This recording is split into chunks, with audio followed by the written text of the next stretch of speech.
Hello, it is Monday, October 31st, 2022. Happy Halloween. I'm Chris Remo, and welcome back to the New York Times Crossword Daily Solve. It is a Monday puzzle today, and so we are, after yesterday's long and particularly encrypted crossword, we have a nice, simple, themed puzzle to solve today, presumably, and maybe something, I don't know, maybe something spooky. We'll have to see. And this spooky edition of the Daily Solve has been brought to us by Bradley Pirtle, Alex, and, as always, the inestimable Hood Monster, the invaluable Timothy Mark, and the indomitable Shoalmaster. So thank you so much to the five of them, benefactors of the Daily Solve Patreon campaign, for their generous support in sustaining this channel and this series. I do very much appreciate that. And if you'd like to become a benefactor yourself and get the Daily Solve Let's Check the Crosses mug, you can find that at patreon.com/dailysolve. There's also a link in the description field underneath the video to that very address where you can become a patron at any level and get access to all of the bonus videos that have gone up on the channel to date, as well as the new ones that come up each week. And thank you so much to everybody who has done that, everybody who's a patron at any level of the Patreon campaign that does keep this series sustainable. So thank you so much for your support. And do subscribe to the YouTube channel if you've not done so. There's also a link in the description field to the Daily Solve Discord chat server, the Discord server. So that's a nice, friendly community if you're interested in checking that out. And do like the videos, do tell a friend, all of that sort of thing.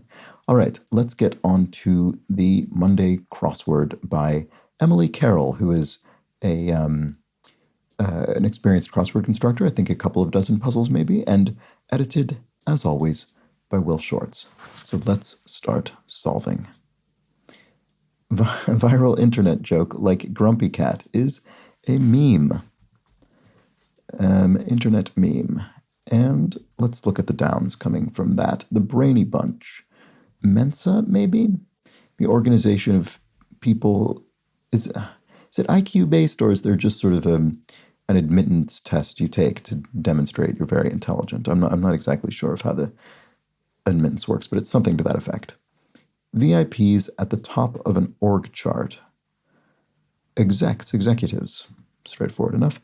The Blank and the Papas, the Mamas and the Papas, the great band responsible for instance, California Dreamin'. Okay, bar blank, bar exam, a lawyer's hurdle.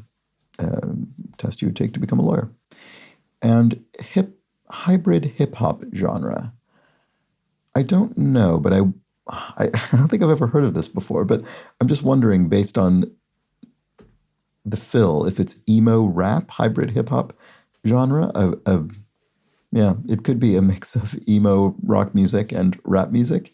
Emo is actually a not uncommon genre to be referenced in the New York Times because of the useful letters it contains, the E, M, and O there. So I think that might be the answer, but we'll check the crosses. Pixar's Finding Nemo is an animated film. And punctuation marks indicating irony are scare quotes. There we go. Oh, scare, right. So I bet this will be part of the theme. I bet there will be a scary sort of cast that's been overlaid onto this puzzle. So we'll see. Evaluate as or. You could assay or evaluate its quality, its purity. Metal ore is what we mean in this case. Sized up visually. You could eye somebody, size them up, eye them up. And Sasu, don't know what that was. Shampoo brand with a sassy name. Pert is the brand of a shampoo. And if someone is pert, you could say, oh, they're pert, they're sassy. Those are, I wouldn't think of them as exactly synonyms, but I think maybe in a jokey sort of way, I understand what it means. NBA great O'Neal to fans, of course, the legendary Shaquille O'Neal, known to fans, and I think pretty much everybody else, as Shaq. Trap could be a snare, that's a synonym there. Actually, a verb or a noun, they're synonyms in each case. Unable to handle the task. If you're not able to handle the task, you're not up to it. But I think we will be up to the task of solving this Monday crossword. It should be a gentle one. It seems so far. For a specific purpose as a committee could be formed on an ad hoc basis. So it's being formed just for a particular purpose as opposed to being, say, a standing committee or something like that. Game of Thrones servant. Not sure about that one, but let's check the cross. Cheers for. Roots for a team. And Gaelic dialect would be Erse. So that is a, is it Scottish? Oh boy, I'm going to display my ignorance here. But Erse is a Gaelic, it is a Gaelic dialect. And I don't remember specifically what region, what area would, but in any case, so Game of Thrones servant Hodor, I have heard of that character. I've not actually seen Game of Thrones, but I've seen this name before. Wouldn't have known that person as a servant, but there we go. Hopefully I'll remember that for the next time that comes up. Sight on the Hollywood Walk of Fame is a star. The sort of concrete imprinted hands of famous people. Golf peg, a tee, a golf tee, and place for a facial is a spa. Protected as a horse's hooves are shod. You shod the horse's hooves, you shoed the horse, essentially. Cover in blacktop, say. To pave, right, of course. To pave a surface is to cover it in blacktop tar, I suppose. Diva's delivery could be an aria, so diva, an opera singer in this case, singing an aria, sort of featured song for that singer in the opera. Roman poet who wrote, "Love will enter cloaked in friendship's name." That's very nice. Must be Ovid. And like most, oh, right, I've actually seen this before. Like most Gallaudet University students, or Gallaudet, I'm sorry, I actually can't remember if it's pronounced in the sort of French way or in a different way. I don't remember. But I do remember, and in fact, I think I would have remembered even without the crosses, although I can't be sure, that most students of that university are deaf, which was very interesting. All right, common email attachment type is PDF, which I think stands for portable document format. I think that's right. In any way, we're all very familiar with those these days. To Kill a Mockingbird novelist Harper Lee, of course, the writer of To Kill a Mockingbird. Amen.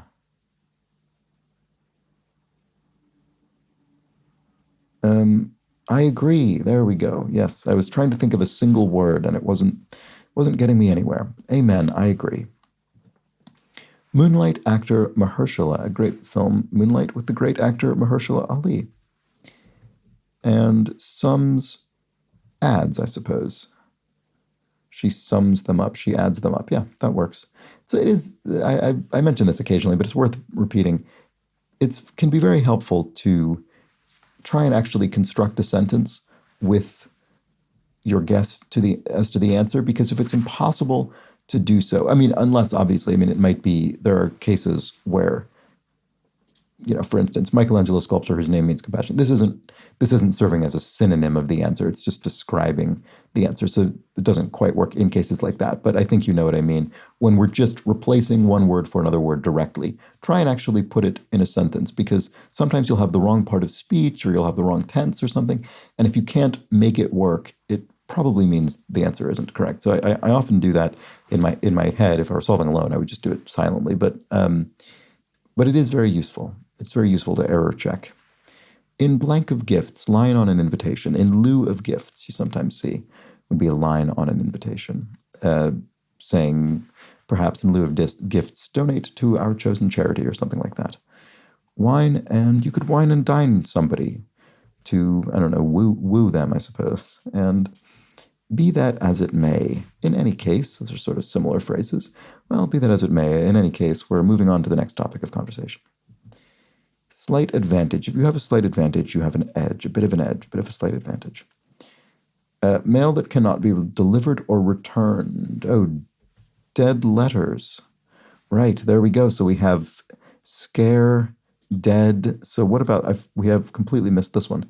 Binges on bad news in modern slang. Right, okay. This is doom scrolls. And this is referring to compulsive usage of social media, but honestly, I think you could sort of do the same thing just with the way that news is presented almost through any means now, because everything has a link, infinite links on it to other things, and you could keep clicking them through, and you're essentially doing the exact same thing you would be doing on Facebook or Twitter, which is just endlessly scrolling through an infinite supply of headlines of doom. So there we go. So anyway, we have scare, doom, and dead. Lassoed is roped. There we go. Connected with is met. And small child's convenience for reaching a sink. A step stool, maybe? Yeah, I think that's probably right. Just trying to think if there's another word this could be that I'm ignoring, but I think that's probably right. We'll find it either way. Anyway, this one that I glanced at earlier, the Michelangelo sculpture whose name means compassion, is the Pietà, which is generally a sculpture of Mary with baby Jesus. Although I guess it's not always the Jesus as a baby. I think, there are, you can see the Pietà with an older Jesus as well. But anyway, okay, words of empathy. I care, you might say. And chest muscles for short are pecs for pectoral muscles. Okay, we'll come up here. I realized we have this little area we've not yet filled. Big-headed people have big ones, big egos. And a chair or bench is a seat. Pizzazz could be elan, so you could do something with pizzazz, with elan, with, éclat or panache. And if something was founded, it was established, ESTD, established. And so, on a Monday crossword, we're just being given the fact that it's an abbreviation. It's not being hinted through some other means. It's just telling us it's an abbreviation, established. Come to a close, something comes to a close, it ends, so there we go. Surgical souvenir, a scar, I suppose, a souvenir of having had surgery. But what is this? This looks sort of strange. Oh, Helios in Greek myth is the sun god. Okay, great.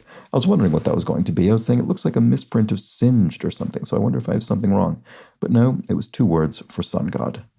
And to yearn for is to long for something. Now, the parentheses here mean we're going to append for not just to yearn, but also to whatever the answer ends up being. So we have, in other words, we have to use for in both, not just the definition. So yearn for, long for, and that works perfectly fine. Means you want something. So Japanese currency is the yen. There we go. Instagram upload informally is a picture. The informally, again, on this Monday puzzle, it's telling us we're using an informal term. In this case, an abbreviated form of picture. Heap is a pile. Supersized movie format is IMAX, the extra large film format. And I guess it's sort of a strange... The addition comes from verticality rather than it being, say, extra wide, like CinemaScope or something. So it's almost sort of square, I think, IMAX. I don't know exactly what the aspect ratio is. Anyway, a Muslim prayer leader would be an imam, someone who could lead Muslims in prayer. And Octubre or Noviembre. Is this Octubre or Noviembre, I suppose? And these are months, so it's saying October or November. So, oh boy, how do you say month in Spanish? I don't think I know offhand. Zap as a cornea could be to laze, to use a laser, I guess, in a sort of laser surgery operation. And then former flames could be X's. I hope this is correct. Mess, I hope this is right. We'll have to find out when the puzzle validates or doesn't. But the crosses seem reasonable to me. Oh, right, here's our revealer. Hired pen, or Punnelly, the author of 20, 36, and 43. A cross would be a ghost writer. So a ghost writer is a hired pen, somebody who writes a book or an article, usually a book, on behalf of somebody else, and is usually uncredited, hence the name ghostwriter. So you don't know that they were actually the author of the words on the page. So we have our scare quotes, our doom scrolls, and our dead letters. Oh, that's very good. So these are all essentially alluding to some kind of phantasmic or terrifying fiction or writing of some sort, because we have quotes and scrolls and letters. That's very good. I didn't actually pick up on that during the solve. So scare quotes, doom scrolls, and dead letters, all penned by our ghostwriter. That's very good. Appropriate to Halloween. Never Blank Give You Up, Rick Astley tune, Never Gonna Give You Up, the song that became famous through its sort of deployment, prank deployment on the internet. Actress Mary of the Maltese Falcon. Oh, I don't know, actually. That's a great film, but I don't... Oh, is it Mary Astor? Actually, you know what? I think it just popped into my head. Let's check that. One shells out for it at Shell is gasoline for a car. Shell would be a brand of service station. Anyway. Like a pirouetting ballet dancer, on toe. Ballet dancer is on toe. And a stuck-up sort is... Or maybe it's Astor with an O. A snoot, someone who's very snooty. Mary Astor with an O. Okay, sorry about that. And nylons are hose, like pantyhose in this case. And nobles outranking viscounts are earls. So a noble rank higher than viscount. And to moisten is to wet, so moistens, wets, there we go. And Peabody or Pulitzer, each of those is an award. And of course, this says, much like our month, the Octubre o Noviembre, this is an or clue, which means, where was that? Sorry. Which means even though we're listing more than one thing, Peabody or Pulitzer, you might think when you start this, oh, well, there's Peabody, the Pulitzer, more than one thing, so it's a plural. I'll put an S there, even if I don't know what the answer is yet. But nope, you don't, because this is only referring to one or the other of them. Only a single award is being referenced here. I know I've pointed that out before, but there are people who are always surprised by that, so I just thought I would mention it again. Blank right shows interest on Tinder. Swipes right shows interest on Tinder. The dating app, or whatever you'd call it, I guess. Hookup app, I guess people refer to Tinder as. I'm not sure. But I think it's maybe both. Anyway, walk back and forth is pace. And to pace around, Cupid's Greek counterpart is eros, the Greek name for the Roman Cupid. And video game company behind Centipede. That's so funny. I think I was starting to read this as Japanese video game company because, I mean, it's not a Japanese video game company, Atari, but I think, is the name Japanese? I think it might be a Japanese word, but I don't remember what it means. That's very annoying. It's actually come up in the crossword before. But in any case, the video game company behind Centipede, which is not a Japanese video game company, is Atari. So there we go. 7 deadly things are the 7 deadly sins. And Scout's mission in brief is reconnaissance, scouting. And then cover in bandages or vinaigrette says to dress. So to dress a wound or to dress a salad. And finally, 7 deadly things. Oh, right, looked at that already. They're sins. And there we go. All right, so I think a reasonably gentle Monday puzzle with our spooky ghostwriter theme. The ghostwriter responsible for the scare quotes, doom scrolls, and dead letters. A very nice, simple, spooky theme for the Halloween holiday. And there we go.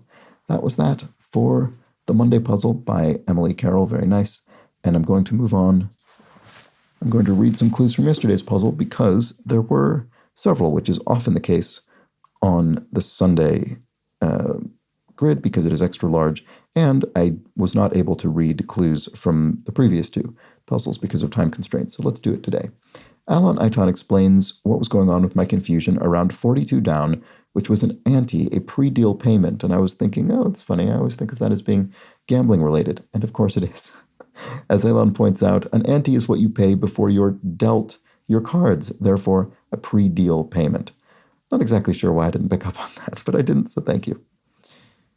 Stephen Giblin explains 49 down. The letters on the crucifix INRI are the initials for the Latin phrase Jesus Nazarenus Rex Iudeorum, which is translated as Jesus of Nazareth, King of the Jews. So I was half right in my memory, forgot about the Jesus of Nazareth bit. The ancient Latin language used the letter I as both a consonant and a vowel. When used as a consonant, it is represented by a J when translated into English. There we go. So I didn't really read it in that manner. So I'm not sure which is more correct. But in any case, thank you, Stephen Giblin, for that explanation and reminder. Andrew Postnikoff explains that goiters are swellings of the thyroid glands. So there we go. And Tom N. has the interesting historical fact that This is the reason we put iodine in salt. The lack of iodine, especially in people in the U.S. Midwest, led to many individuals having goiters. Once iodine was added to salt, the presence of goiters drastically went down. So there we go. I knew that there was a general public health rationale for that, but I did not remember that it was goiters. So there we go. That's why we have iodized salt. Peter Bailey points out that bites, which so I think bite came up in the crossword yesterday, and then I mentioned bits being even smaller, and I sort of hemmed and hawed about it momentarily and then moved on because I was thinking, well, I don't really think of a bit as a unit of memory, but I guess it is smaller than a byte. Peter Bailey explains what was going on with my hazy confusion, which is that bytes are the smallest addressable units of memory in computing. For most modern architecture, bytes are 8 bits in size. Bit, of course, stands for binary digit, so the B from binary and the IT from the end of digit. I don't know that I did know that, but that's a good fact. Meaning a number in base 2, the classic on-off representation that makes digital computing possible. So thank you for that. And let's see. Brian says, a steam engine is certainly what was meant to be referenced in the crossword yesterday, but I always like to remember that nuclear power plants generate power by heating water into steam, just like a steam engine does. I'm sure there are more examples of things that are basically just steam engines, but one other I can think of is that not all solar power is based on photovoltaics. Some reflect and concentrate the sun's rays like a kid's magnifying glass. In short, steam engines are still very much a thing. That's a very good way of thinking about that. So yes, yesterday, I don't remember exactly what the clue was, but I was certainly thinking of it in the sense of a steam engine, like a steam locomotive on a train, that sort of thing. But yes, it's interesting to think about the other ways in which steam is still employed in what are, I suppose, more modern technologies. And Lord Bulb says, you were correct by saying gros and grosse are French for fat, but as an adjective. Gras, G-R-A-S, is fat as a noun. And thank you, yes, for that correction. I got a bit confused there because they both sort of do mean fat, but in different contexts. So gros and grosse would be fat as a person, whereas gras, as Lord Bulb says, would be fat as a noun, like animal fat, but also is used in some other idioms. Like there's this phrase, la grasse mat, which means sort of the fat morning, and it means you're having a lie-in, you're sleeping late that day. So gras can also be an adjective, but in a more limited sense. And Lord Bulb is right to say gros and grosse would be the more common way to use fat as an adjective. So thank you for that. All right, and there we go. That's it for today. That's it for yesterday's clues. And I will be back tomorrow for the Tuesday puzzle. Should be another nice, gentle crossword, hopefully, to help us continue easing in to the solving week. So do join me for that. But until then, please do have an excellent remainder of your Monday and your Halloween, in fact. Happy Halloween. And with that, take care.